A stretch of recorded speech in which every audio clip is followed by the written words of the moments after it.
Graça e paz, Deus esteja abençoando sua vida nessa hora. E eu queria compartilhar uma palavra com você nessa hora. E peço a Deus que a ministração da palavra dele possa edificar a sua vida. E talvez o que eu vou falar seja um tanto quanto polêmico. Mas polêmica em parte é boa porque ela nos leva a pensar e refletir. E eu queria e espero em Deus que essa palavra possa edificar a tua vida. Aqui no livro de Gênesis, capítulo 1, versículo 3, a palavra de Deus diz o seguinte: disse Deus, haja luz e houve luz. E o salmista, ele escreve que tu, Senhor, derrama luz nas minhas trevas. Quando a gente vê Gênesis 1:3 e a palavra falando que e disse Deus, haja luz e houve luz, uma característica da luz é que ela põe as trevas no seu devido lugar. No versículo 2 fala que havia trevas sobre toda a face, do abismo, e disse Deus, haja luz e houve luz. Automaticamente a luz colocou as trevas no seu devido lugar. Só que tem uma característica, a luz ela revela.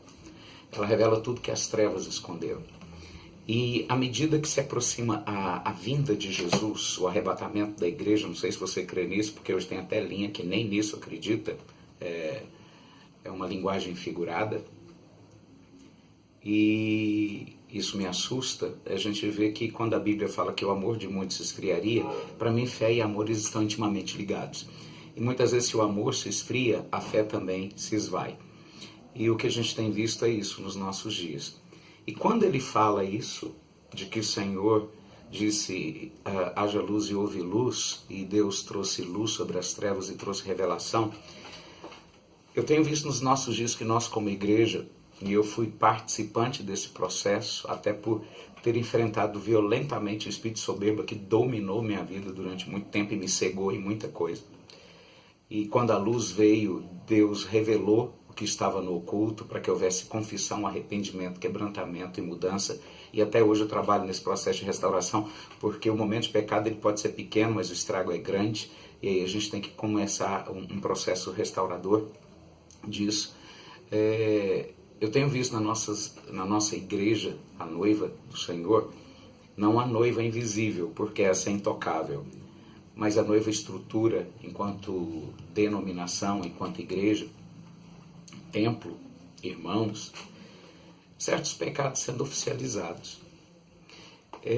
A aceitação do pecado como uma coisa banal, a aceitação do pecado como uma coisa normal na vida cristã, a aceitação do pecado como algo que eu fiz, mas não foi porque eu quis, e não é o que Tiago fala, não é o que Deus fala para Caim: o desejo está à tua porta, mas cumpre a te dominá-lo. Não é o que Tiago diz, que você é atraído e envolvido pelo seu próprio desejo. Não é o que a palavra fala, que pecado é uma escolha. E eu não sei se você tem reparado, esses tempos eu tenho visto muitos casos, eu não sei qual é a sua posição e a respeito, desde que eu tenho embasamento bíblico. A teologia não se aplica na Bíblia. Mas nós temos visto muitos casos dentro da igreja de relacionamentos nos casais, que a gente vê namorados hoje que dormem com as suas namoradas, incentivados pelos próprios pais pseudo-cristãos, e entendem que isso é normal. Pais que eu vi falar que assim, mas ela tem que ter a primeira experiência com ele para saber se é ele que vai ser realmente o marido dela e vice-versa. Isso para mim tudo é sofisma, 2 Coríntios capítulo 10, versículo 4. E entre eles eu tenho visto um que tem me assustado, um tal de união estável. Pessoas que se relacionam, querem construir um relacionamento, não querem ou não podem casar ainda, mas querem construir algo juntos. Aí o que eles fazem? Vamos morar juntos e nós pegamos e estabelecemos uma união estável. Se acontecer da gente separar, a gente depois pega e divide tudo direitinho, que vai comprovar o que cada um tinha. Me perdoe, mas isso é prostituição. É prostituição oficializada. Porque se eu sou um homem de Deus, eu não entro na conversa de Sara. Tenha um filho com H e seja glorificado através de H e se cumpra a promessa. Ou é com você, Sara, ou não é. Eu tenho que ter posicionamento. Deus criou uma instituição, biblicamente falando, noivado e casamento. Só que agora a gente cria uma nova união, chamada união estável, porque se eu construir algo com aquela pessoa e amanhã separar, eu não saio sem nada. Por favor, Não coloque a sua fé no nível tão baixo. Não se venda por tão pouco. Porque, na verdade, a união estável nada mais é do que a oficialização de um estado de pecado. Se você ama, você sabe esperar. Se você ama e teme a Deus, você anda em santidade. Se você ama, você não vende a sua porção por tão pouco. Porque eu mesmo já estou dizendo que eu quero me relacionar, não posso esperar, mas eu quero fazer logo isso acontecer. Ora, a palavra de Deus diz de forma muito clara que esse ciclo do mundo, que é satânico, é maligno, é diabólico, é carnal, ele está entrando dentro da igreja. E aí as pessoas admitem esses relacionamentos em uma expectativa.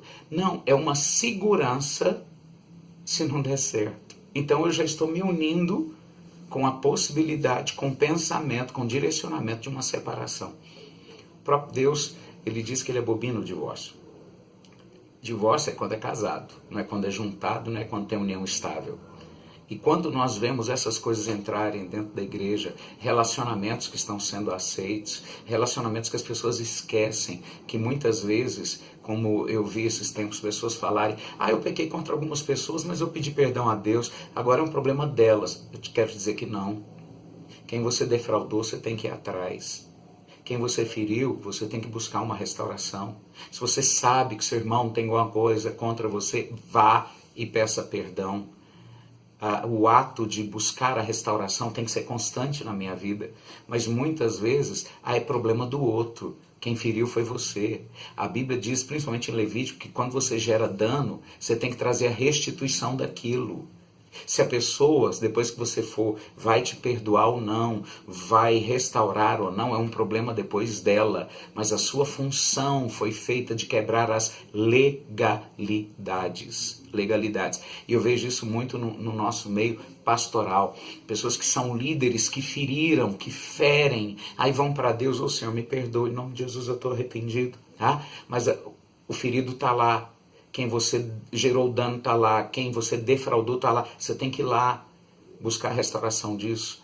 E eu te digo isso por experiência própria. Eu tenho vivido isso de direcionamento, de ir atrás de um, de outro. É difícil, mexe com o nosso brilho, com a nossa natureza, mas em nós há uma natureza maior, que é a natureza de Cristo, que mata o velho homem, que não institui o pecado como santidade, que não institui o erro como certo, que não permite que fortalezas sejam edificadas aonde há liberdade do Espírito. E uma coisa que eu preciso entender como igreja nesses dias, eu não posso oficializar o pecado, porque ele nunca será aceito diante de Deus. Eu vi um comentário na Bíblia, até a questão da Bíblia da igreja contemporânea, ele colocando um comentário dizendo que a questão do pecado naquela época não era aceito por uma questão cultural, mas agora a realidade é outra. Por favor, não faça isso. O que é pecado para Deus há 1000 anos é pecado hoje. Se assim fosse o contrário, Deus lá atrás estaria indo à frente da história e dizendo, olha, isso não tem nada a ver. Vocês estão cometendo pecado por achar que isso é pecado quando não é. Mas existem coisas hoje que estão sendo oficializadas como corretas, quando são pecaminosas.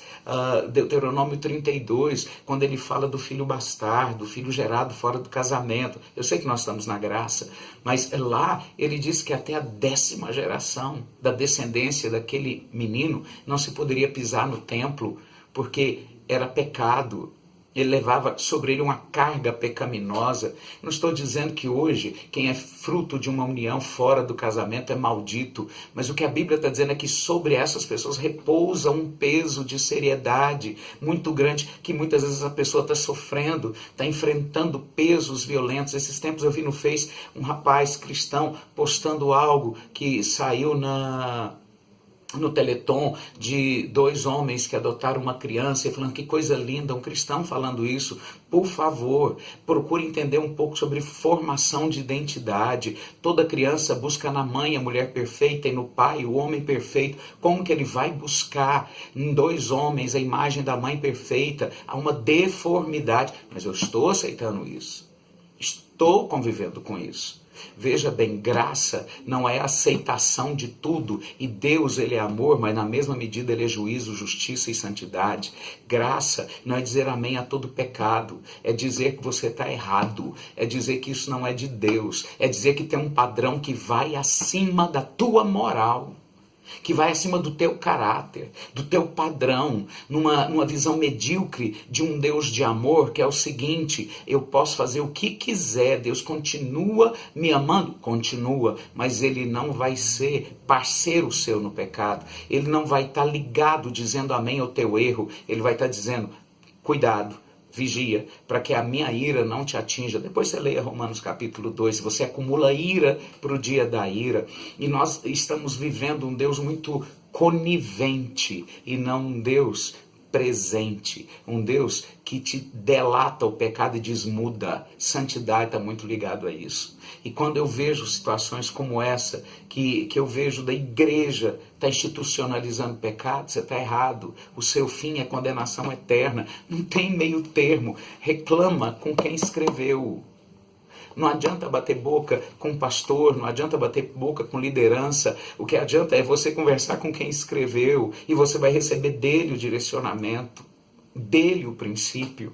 E quando a gente vê que Deus derrama luz sobre as minhas trevas, essa tem sido a minha oração tem 2 anos e pouco. Deus derrama luz sobre as minhas trevas e eu me assustei como eu tinha treva. Quartos escuros de coisas que eu tinha, conceitos que eu tinha, que achavam que eram corretos, atitudes corretas. E aí, Deus só revela quando você autoriza Ele a revelar o que está oculto na tua vida, porque Deus não invade, e aí dói. E aí você se sente mais pó, mais miserável. Então eu queria te desafiar, vai para Deus, vá para a presença do Senhor e fale, Deus, derrama luz sobre as minhas trevas, mostra qual é a tua verdade, porque a minha verdade ela é corruptível, ela é sofisma, ela tem uma base de verdade, mas eu construo uma mentira afetiva, uma mentira religiosa, uma manipulação. E o interessante da manipulação não é para fazer o bem-estar de outro, a manipulação é para o seu próprio ego, para o seu próprio bem-estar, para o seu eu. Isso te destrói. E eu te desafio a buscar em Deus, falar, Senhor, o amor de muitos está se esfriando, aumenta o meu amar, aumenta a minha fé, porque quanto maior a minha fé, maior serão os sinais, maior será a intimidade e maior será a revelação. A revelação é só uma coisa, tirar o véu, nenhuma revelação é nova, toda ela já é antiga. O que eu preciso é que eu permita Deus tirar os véus, para que eu veja como realmente as coisas são. E eu te garanto que quando você entra no padrão de santidade que Deus quer, tenha certeza, o número de amigos vai reduzir a mais da metade. Se não for mais ainda. Talvez fiquem 2 ou 3, porque nem todos vão querer trilhar o mesmo caminho que você está trilhando. Em nome de Jesus, o que eu quero deixar com você é só isso, de que você medite na palavra. Quando Deus falou com Israel, Deuteronômio, se não me foge a memória, 18, quando Israel entrou na terra, o alerta de Deus era o seguinte, cuidado, não faça conforme o costume desse povo. Igreja, cuidado, não faça conforme o costume desse povo. Vendo gente dentro da igreja que não se casa, vive amasiado, porque tem uma pensão do marido que morreu, do outro lá, e se eu casar eu perco. Querido, me perdoe. Pede para Deus derramar luz sobre suas trevas, porque isso vai te conduzir para juízo eterno. Se uma pensão é mais importante do que andar em santidade, Jesus nunca foi prioridade na tua vida. E como esse, tem vários. Que o Senhor nos guarde da religiosidade, da soberba, e entender que esse caminho, o fim, é um só. E eu peço ao Senhor que o caminho que Ele te leve seja um caminho de vida por causa da sua palavra. Conhecereis a verdade, e a verdade vos libertará. Se, pois, o Filho, Jesus de Nazaré, vos libertar, verdadeiramente sereis livres. Que Deus te abençoe, ama a tua vida, e eu espero ver crescimento de Deus para a glória do Senhor. Que essa palavra possa ter sido bênção e edificar você em algum momento, em nome de Jesus. E quero te desafiar, você que é pregador do Evangelho, não se cale. Se quando a tua mensagem gerar elogio de todo mundo, tome cuidado. Quando a tua mensagem confrontar e gerar questionamento, fique feliz. você falou o que Deus queria que fosse dito. Deus te abençoe. Graça e paz.